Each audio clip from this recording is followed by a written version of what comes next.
Fim de semana e final de semana, olha aqui. Bom, o que acontece com essa expressão? Vamos lá. Quando se usa fim de semana, aqui vamos usar, aí está na hora, né? Também de se falar, por exemplo, de adequação, inadequação. Por exemplo, quando você quer se referir a algo que ocorrerá no sábado, no domingo, pede-se usar fim de semana. Isso também é uma expressão que há pessoas que vão defender o uso de uma em detrimento de outra, outras vão defender as duas formas, ok? Então, a gente já avisa, porque às vezes você pode, mas eu ouvi dizer que isso aí é indiferente, tanto faz. Sim, há pessoas que defendem isso. Então, por isso que a gente não vai entrar aqui nessa discussão, né, do certo e do errado. O que acontece é o seguinte, por questão de adequação, quando você quer se referir ao sábado e domingo, por exemplo, pretendo ir à praia no fim de semana. Normalmente, quem cita uma frase dessa, quem produz uma frase dessa, escreve ou fala, né, está querendo se referir ao sábado e domingo. Né? Então, também não vamos complicar aqui as coisas. Mas de repente, pode ser ali na quinta, na sexta. Não, a pessoa quando diz, pretendo ir à praia no fim de semana, é porque, em geral, na cabeça dela, pensa o quê? No sábado e domingo, não é isso? Então, quando isso acontece, pede-se usar de uma forma, olha a palavra, minha gente, uma forma mais adequada, fim de semana, certo? E não final de semana. Eu nem vou colocar aqui errado, ok? Eu nem vou colocar aqui errado. Numa frase, pretendo ir à praia no final de semana, de repente também a pessoa pode alegar o seguinte, mas é no final de semana, não é no sábado e no domingo. Eu vou na sexta, por exemplo, na quinta, que já chegando perto do fim. Porque o que acontece é o seguinte, final é o que antecede o fim. Por isso, minha gente, voltando aqui à explicação inicial, por questão de adequação, se você vai se referir, vai passar essa mensagem, e na sua cabeça você está pensando num sábado e domingo, que normalmente é isso que acontece nesse tipo de construção, dê preferência ao fim, tá? Que é o que encerra a semana. Final, minha gente, é o que antecede o fim. Por exemplo, é comum às vezes você dizer, quando eu cheguei a casa, eu peguei o final do jogo. Ou seja, ele não tinha terminado ainda, concorda? Ora, olha aí, o final do jogo, porque é o que antecede o quê? O fim. Então, por isso que nesse tipo de construção fica melhor você usar fim de semana para se referir àquilo que encerra, certo? A semana. Tranquilo? E o final, por exemplo, seria uma sexta, uma quinta, ok? Se não junto e se não separado, olha aí. Aqui, vamos mostrar o seguinte. Vamos partir do se não separado.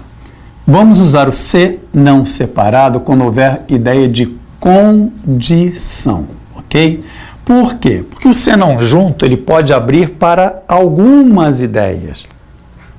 Agora, o se não separado, só em construções em que houver ideia de condição, certo? Então, por exemplo, nessa primeira frase, estude, senão será reprovado. Aqui não há uma ideia de condição. Aqui há uma ideia de exclusão, concorda? Estude, senão será reprovado. Ou você estuda, ou será reprovado. Então não há ideia de condição. Aqui há uma ideia de exclusão. Então essa construção está correta. Não há condição, não há exclusão. Ok? Estude, senão será reprovado. Logicamente, aqui é errada a construção. Olha outro caso em que não há ideia de condição. Ninguém, senão um santo. O que eu estou fazendo com esse senão aqui? Vê se também não há ideia de exclusão. Ninguém, a não ser um santo, ou seja, excluindo um santo, ninguém seria capaz de tamanho sacrifício. Então, aqui, correta também a construção, Porque não há ideia de condição, há ideia de exclusão. Logo, essa aqui estaria errada. Né? Agora sim, olha aqui, ó. Se não fizer sol, ou seja, caso não faça, se não fizer, há uma condição para não irmos à praia. Se não fizer, não iremos. Ok? Agora sim, ideia de condição, senão separado. Ok? Então é isso aí. Ideia de condição, se não separado. Se não for ideia de condição, junto. Por exemplo, ideia de exclusão, né? Ah, essa aqui é só para apresentar esse tipo de construção, porque o pessoal às vezes apela, né? O que acontece é o seguinte, porque às vezes ouvimos esse tipo de construção, né? Se eu fosse de carro, já teria chego. Isso é um horror, minha gente, tá? Pelo amor de Deus. Já teria chegado, tá? Então, primeiro, isso se evita, pelo amor de Deus, tá? O que acontece é o seguinte, se lembram lá daquela forma do particípio, né? Por exemplo, essa terminação DO, né? Falado, bebido, né? Então, quando você tem o chamado particípio regular, tem essa terminação DO ou DA, né? Falado, bebido, cantado. Existem verbos que possuem duplo particípio, né? Existem verbos que possuem duplo particípio, que é o tal do regular e o irregular, certo? Só que o chegar, ele só possui o particípio regular, que é essa terminação aqui. É entendido? O chegar só possui particípio regular. Então, não existe a forma chego, pelo amor de Deus, né? Quando você usa, por exemplo, o verbo pagar, por exemplo, existe o pago e o pagado. Às vezes a pessoa até estranha, né? Mas essas duas formas existem, tá? Pago, pagado. Então, para alguns verbos, você até possui esse duplo particípio. Mas existem verbos, e a maioria, só possuem um particípio. Então, talvez por isso, a pessoa lá no pensamento, associar alguns que ela conhece em que existem as duas formas, ela vai lá e faz a mesma coisa com chegar. Só que, de novo, chegar não possui duplo particípio. Pagar, por exemplo, é um verbo que você pode usar o pago, pagado, dependendo, né, do auxiliar que você vai usar. Você pode usar o pago, pode usar o pagado. Agora, a questão aqui é para mostrar o seguinte, não é nem entrar nessa área, quando é que eu uso um, quando é que eu uso o outro, né? Aqui é para mostrar só o seguinte, a finalidade é só mostrar o seguinte, que chego não existe, ok? Então, isso é um tipo de erro que, por favor, evitem. Tranquilo? Olha aí, viagem, né? De vez em quando, assim, a gente separa também nessas essas construções, algumas palavras, porque, logicamente, eu também, né, recebo lá as minhas mensagens do WhatsApp, né, e de vez em quando eu recebo uma dessas, né, me dói assim um pouquinho o coração. Eu falei, caramba, né? Pô, cara, eu coloquei aqui uma viagem com J, quando na verdade isso aqui é o substantivo. Então vamos lá. Né? Viagem com J é relativo ao verbo viajar. E aí você usa esse viagem com J numa frase que tem a ver, está ligado ao verbo viajar no subjuntivo. E viagem é o substantivo. A viagem, por exemplo, certo? É o substantivo. Então, viagem com J só se houver a ação de viajar na frase. Tranquilo? Então, olha aqui, ó. A viagem que eu vou fazer é longa. A viagem, olha o artigo aqui, ó. Então, essa viagem é com G, que é a frase, que é a segunda frase. Tranquilo? É o substantivo. Olha o artigo aqui, ó. A viagem, esta viagem, uma viagem. Um artigo, um pronome, enfim.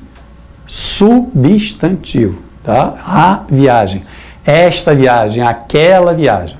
Agora, é provável que eles viajem, é o verbo viajar, é a ação de viajar, certo? Que eu viaje, que tu viajes, que ele viaje. É isso? Que eles viajem. Aí sim, verbo viajar, ok? Outro erro que às vezes a pessoa usa o mais com i, no lugar do mais sem i. Então vamos lá. Isso aqui é simples também. Esse mais sem o i, né? É a chamada conjunção adversativa. Logo, nós vamos usar uma ideia de adversidade. Contraste, oposição, ok?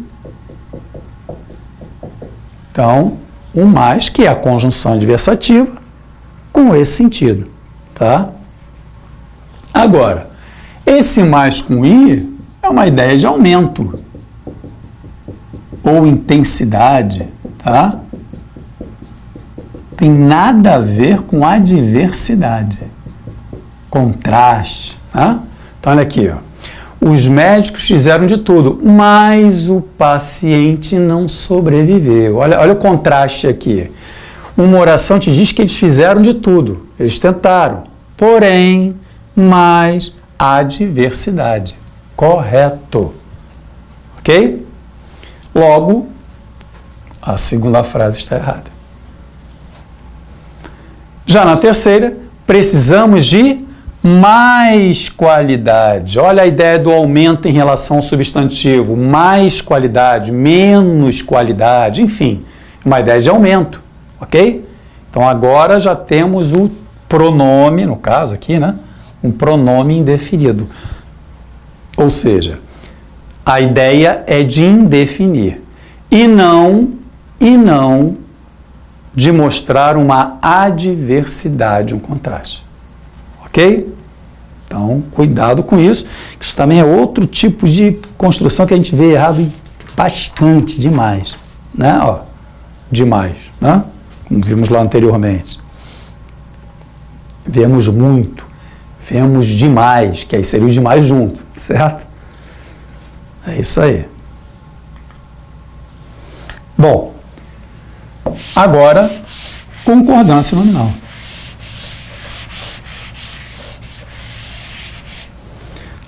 Algumas construções que envolvem o assunto concordância nominal. Também sempre nessa linha, né? A oralidade, num texto, uma dúvida, quando é que eu uso essa forma, quando é que eu uso aquela outra, enfim, certo? Vamos lá. Essa aqui é famosíssima, né? Anexo ou em anexo. Então, primeiro, às vezes não tem como a gente fugir muito lá da gramática, né? A gente tem que trazer a gramática de volta, recordar alguns nomes para a gente mostrar a técnica e o porquê de uma forma estar certa e a outra estar errada. Então, por exemplo, o anexo é uma forma de adjetivo, tá? Se lembra lá do adjetivo? Belo, triste, alegre, contente, certo? O adjetivo, ele tem a finalidade de, ao se referir ao substantivo, em geral, né, pode ser um pronome também, mas vamos lá. Fundamentalmente, ele vai se referir a um substantivo, acrescentando ao substantivo os valores de qualidade, estão lembrados lá o adjetivo? Qualidade, uma condição, uma característica, um estado, certo? É esse o papel do adjetivo. E o adjetivo, ele, em linhas gerais, vai se referir ao substantivo. Ao se referir ao substantivo, ele tem que concordar. Viram lá o nosso assunto? Concordância nominal. Então, na concordância nominal, logicamente, a concordância é entre o quê?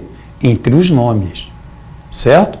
Concordância entre os nomes. E nome, basicamente, em português seria substantivo, adjetivo, um advérbio, certo? O adjetivo, ele se refere ao substantivo. Ao se referir ao substantivo, ele tem que concordar com o substantivo em gênero e número, ou seja, feminino, plural, masculino, plural. Ele vai se flexionar de acordo com o substantivo. Tranquilo? Então, vamos lá. Para saber se o anexo varia, se ele não varia, eu tenho que descobrir o substantivo da frase a que ele se refere.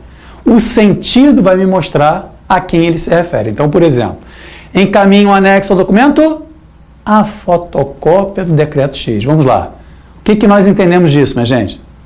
Que eu, sempre lá partindo do verbo, na dúvida, né? Houve inversão na frase, parte do verbo. Identifica o sujeito, pronto, começa a organizar o pensamento. Então, aqui, encaminho, eu. O que eu entendo dessa frase organizada?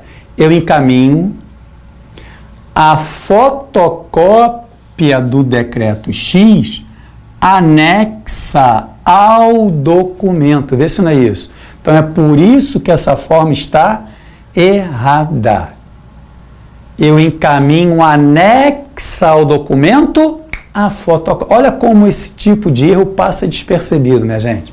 É ou não é? Quando há o afastamento. Porque quando o adjetivo vem ao lado do substantivo, tranquilo. Agora, quando está afastado, às vezes a pessoa pode se deixar levar pela presença de um termo mais próximo. Mas, vamos lá, organizando o pensamento. Eu encaminho a fotocópia do decreto X anexa ao documento. De novo, o que vai anexa é a fotocópia, concorda? Não é a fotocópia que vai anexa ao documento, não é o documento que vai anexo. Certo? É a fotocópia que vai anexa ao documento. Então, tem que concordar com o substantivo. Como esse substantivo é feminino singular, anexa. Tranquilo? Vão anexa a carta a meus documentos. Olha aqui, um horror isso, né? Vão anexa a carta a meus documentos? Não. Organizem. Meus documentos, aliás, aqui, inclusive, a nominal e a verbal, né? Meus documentos vão anexo. Olha aqui, ó. Olha a segunda e a terceira. Não são os documentos? Os documentos é que vão, ou não é? Anexos à carta. Então, essa sim, correta, e essa aqui errada, a segunda, né? É só organizar. Vão anexos à carta, meus documentos, ou seja, meus documentos vão anexos à carta. É entendido? E aqui, agora no finalzinho, é para mostrar o seguinte. Minha gente, na dúvida, usem anexo. Se você usar só o anexo, aí vai ter que procurar o substantivo da frase para concordar. É isso? Agora, essa expressão em anexo é uma expressão invariável, ou seja, não importa se o substantivo está no feminino, se está no masculino, se está no feminino plural, se está no masculino plural, não importa. A expressão em anexo é uma expressão invariável, logo, ela estará sempre certa. Então, vamos lá. Objetivamente, uso o em anexo que vai acertar sempre. Não é? Menos uma preocupação. Então, vamos lá. Ó. Vão em anexo à carta, certo? Seguem em anexo alguns atestados. Então, se é a carta, se são os documentos, né? Eles vão em anexo. Os atestados, eles vão em anexo. Se fosse a carta, por exemplo, vai em anexo. O bilhete vai em anexo. O em anexo é uma expressão sempre certa. Ok? Então, importante porque essa expressão aí a gente acaba usando bastante, né? Principalmente numa empresa, né? na comunicação empresarial entre, né, os funcionários da própria empresa ou para uma outra empresa. Então isso aqui é uma festa, né? Por exemplo, encaminho um anexo ao documento da fotocópia, o erro passa despercebido. Vão anexar a carta meus documentos, né? Então isso tudo a gente tem que ter esse cuidado de organizar o pensamento. Isso aqui é importante, ok?